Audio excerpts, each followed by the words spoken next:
Welcome back to the channel. We're going to be installing some suspension coilovers for our Lotus Elise.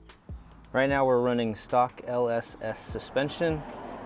There's quite a bit of wheel gap.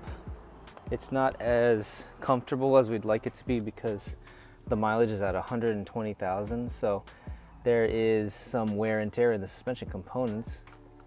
We went with Nitron Coilovers. We bought it from Greg's Race Parts.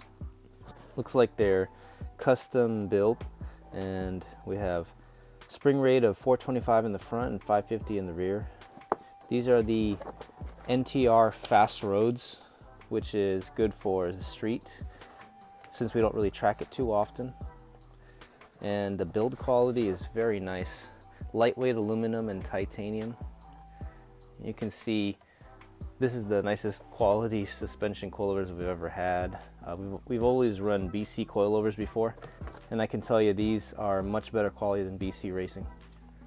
We're gonna start by measuring the ride height first so that we can have a baseline, and then we're gonna try to get close to that and slowly lower from there. But there is a maximum. You don't wanna go too low because then the ride quality will suffer.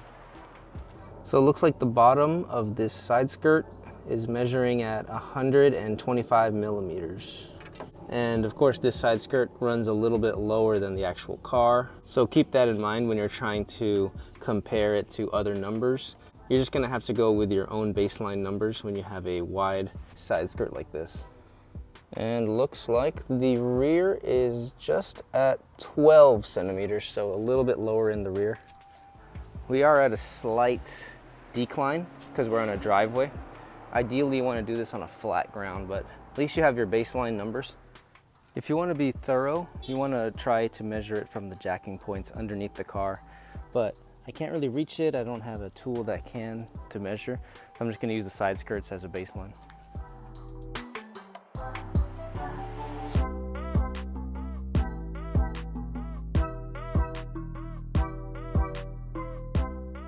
Okay, so we got the wheel off, and luckily on the Lotus Elise, this is probably the easiest car to change your shocks on.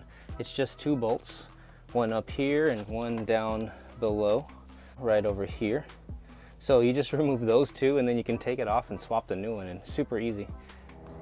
So the top bolt and nut is 17 millimeters on both sides.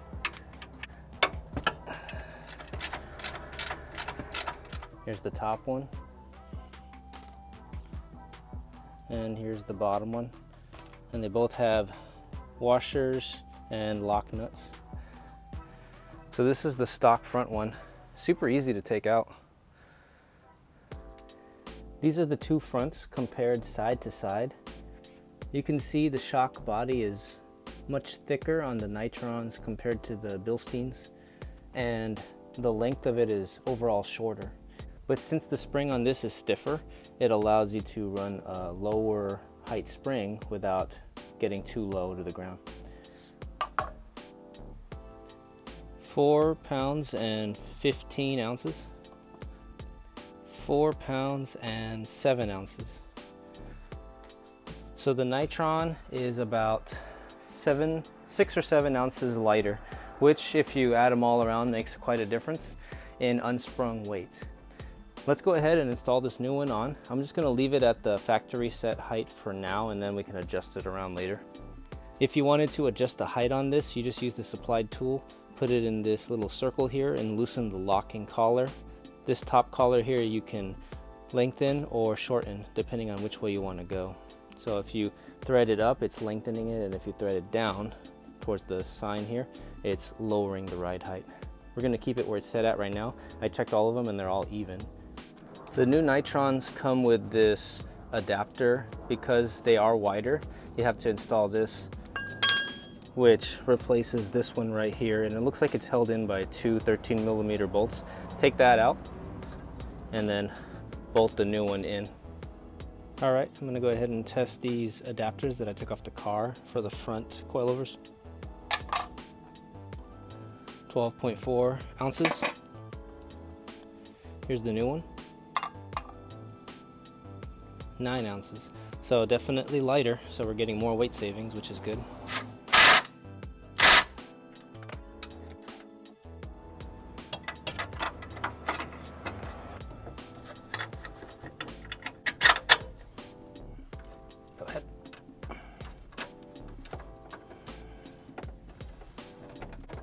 There you go. Okay, got the bottom one in. So I'm going to be tightening these bolts and nuts to 45 Newton meters, which is approximately 34 foot-pounds of torque. Go ahead and take your Nitron tool for adjusting the height and just lock the collar because it is a little loose. So you punch it in there and then tighten it to lock the collar so that it doesn't move around too much. That way when you try to spin the spring, it doesn't move around all over the place. So if we look down at the bottom of the spring here, that is how you adjust the dampening. I believe there's 24 clicks of adjustment, so I'm just gonna go ahead and set it by turning it. If you go towards the minus, it makes it softer, and if you go towards the plus sign, it makes it stiffer. So I'm gonna start from the softest setting, and then maybe start with like 7 away from soft. 1, 2, 3, 4, 5, 6, and 7. Okay, so 7 clicks away from soft, so it's not too stiff, because we do want it to be compliant for at least the street, the road. And you can always adjust it easily. You don't even have to remove the wheel. You can just reach from under the car, and then you can adjust your clicks without having to remove the wheel. And just like that, we are done with the front. So that was really quick and easy. As you can see, probably the quickest and easiest install for coilovers on any car. Literally 2 bolts on the bottom and the top, and on the front you have to change the anchor point, which is only 2 13mm bolts. Alright, so we are now at the rear shock, and the rear is actually easier and quicker than the front because you don't have to change this anchor point here. You just have to unbolt this 17mm bolt and unbolt the bottom right over here. So this bottom one is also 17. Take those 2 out, and then you can just pop that out and pop the new one in.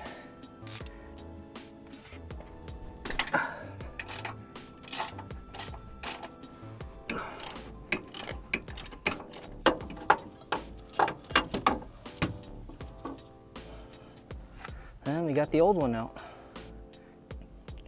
Rear shock.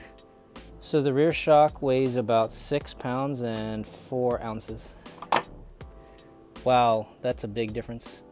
5 pounds and 4 ounces. This shock is a whole pound lighter, and the unsprung weight difference is huge if you're considering this is per rear shock. So much lighter and much better quality. Let's go ahead and install this one.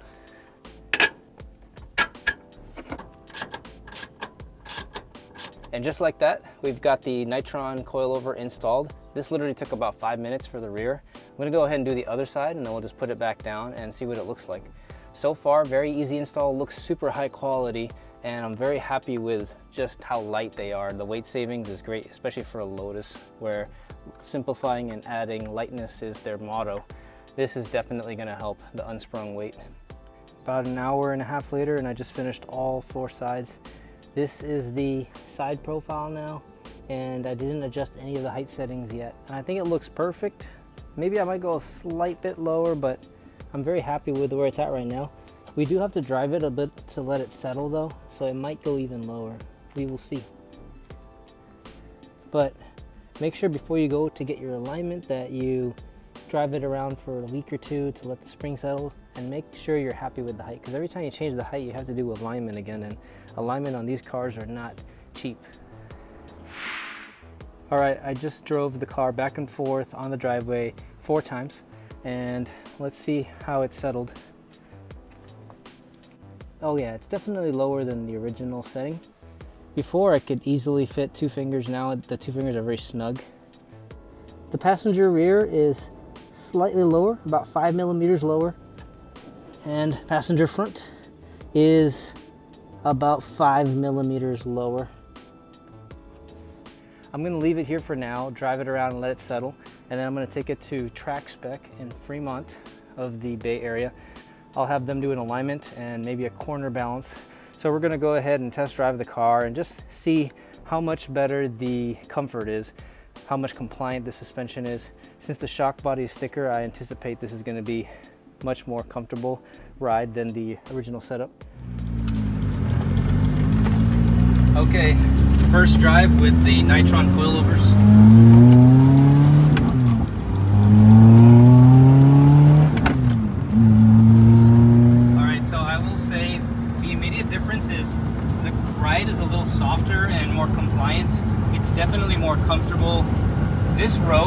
is normally very rattly, like the car just sounds so rattly. It's actually very quiet right now. There's no music and I don't hear any more rattles. It's crazy how the suspension makes a huge difference on if your car's gonna rattle or not. Okay, so we are now on Highway 9, a windy road in the Bay Area. We have some traffic in front of us, so hopefully it clears up in soon, but I'll tell you that the suspension feels great. It's very comfortable, less rattles, less crashing on hard bumps. It feels a lot better than the BC Racing coilovers that we used to have on the M3.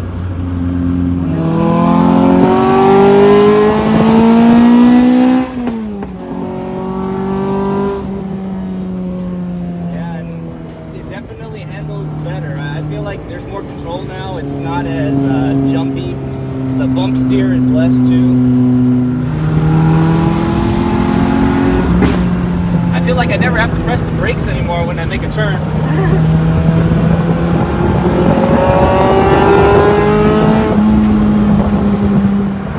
Comfort-wise, I think it's great as well. I have the dampers set at 10 in the front and 12 in the rear.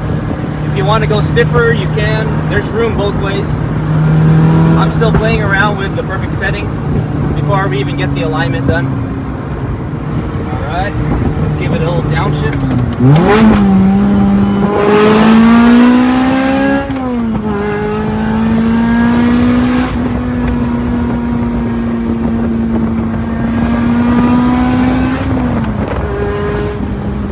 Oh gosh, so fast, we're so fast. Felt that. I felt that too. See, I'm kind of a scaredy cat. I wouldn't want to push it that quick into a corner, but I bet it could handle it. I really do. Because it just really feels like a driver's car. Here's another thing too, when you go into these center lines over here, it doesn't rattle as much. Before it used to go book, book, book, book, book, book. You can feel every bump, but now I barely feel it anymore. I can't really tell I'm crossing into the next lane. It's almost too comfortable.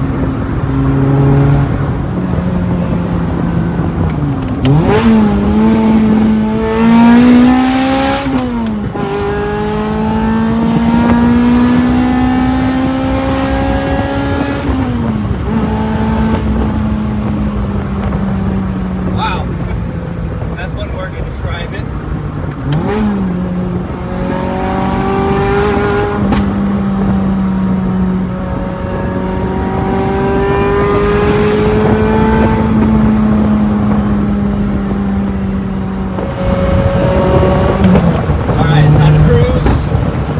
Thoughts. So overall, these coilovers, not only are they more comfortable, they handle better, and they look nicer, they're lighter than the original, and you can adjust the height of your car to your liking. I think overall it's a great mod, and it's well worth the price. You should definitely do this before adding any power. Handling is super important, and I can tell, you can definitely go. I'm going much further than I normally do on these roads because I feel more confident in how it handles. It feels very planted, and just like a go-kart would. So do this first before you start adding a tune or even a supercharger. I think this is the perfect amount of wheel gap, not too much and not too little in terms of being slammed to the ground. There's still a good amount of ride height in the rear because the rear is supposed to be higher than the front. I think the stance looks perfect at this point. Just have to get it aligned now. It still drives really good even without the alignment just yet, but very happy. Look at that stance, it's just perfect. This is pure motorsports right here. No stance boy stuff. And then this is how it looks in the rear, 3/4.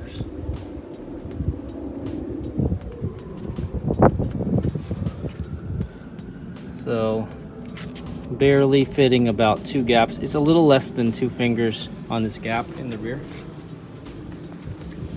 And then the gap in the front is also a little less than 2 fingers. So just the perfect amount.